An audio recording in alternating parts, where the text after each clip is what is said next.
So within our own Māori culture, where does suicide sit? Gosh. What is the Māori word? Actually, I was just thinking of te wiki or te reo Māori. Is there a word for suicide or suicide prevention? Yeah, What's our wording for so it? I mean the kupu that's used most commonly is around whakamomori, and you know, I'd hate to give a translation to it because depending on iwi hapu will have a different translation to it. But I think for me, if I'm looking at my own personal understanding of what it means, it's really around almost a coming out of oneself and almost a wandering spirit.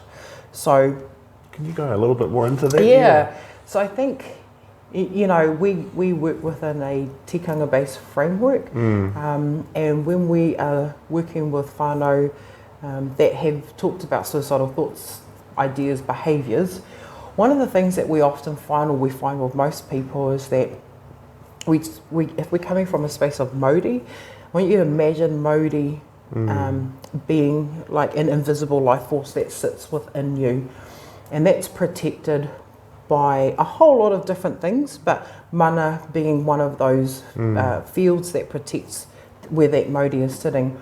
And what happens is when things happen in life, some people refer to them as breaches or attacks or just, you know, some really triggering, difficult stuff, is that it starts to shoot almost invisible bullets around our mana. And then when that breaks away, what is then exposed is our life force, is our Māori. And then once our Māori becomes damaged, it becomes non-existent, that's when we go into that space around that wandering space, that space of there's just no more purpose left. Yes. Because that space has been so violated, so hurt. Yeah, it's been absolutely shattered, violated, and it's now into a space where that has almost shifted out of it. I want to always recognise that, you know, when we're talking about mana and Māori, one, that there's a lot of different ways that you can look at mana and Māori, but this is how I view it from the work that I do around working with whānau of suicide prevention. And so we look at, okay, so if we know that's the stuff that's happening to people, then what do we do to either keep them safe and keep it protected, or how do we build it back up? How do we bring it back together?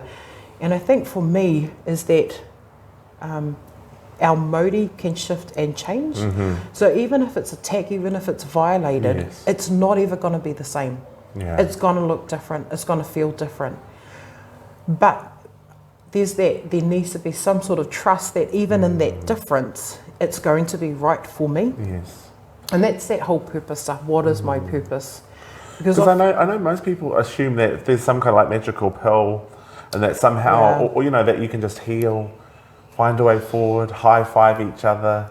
But actually, what you're saying is that actually you can find a way to recover or rehabilitate, whatever word can be used, but that thing won't be the same. Our Māori, our mana. But we can build on it. So it's not going to be the same. And that's actually okay. I think there's always an emphasis on, if it's not the same as what it was, then it's not ever going to be better.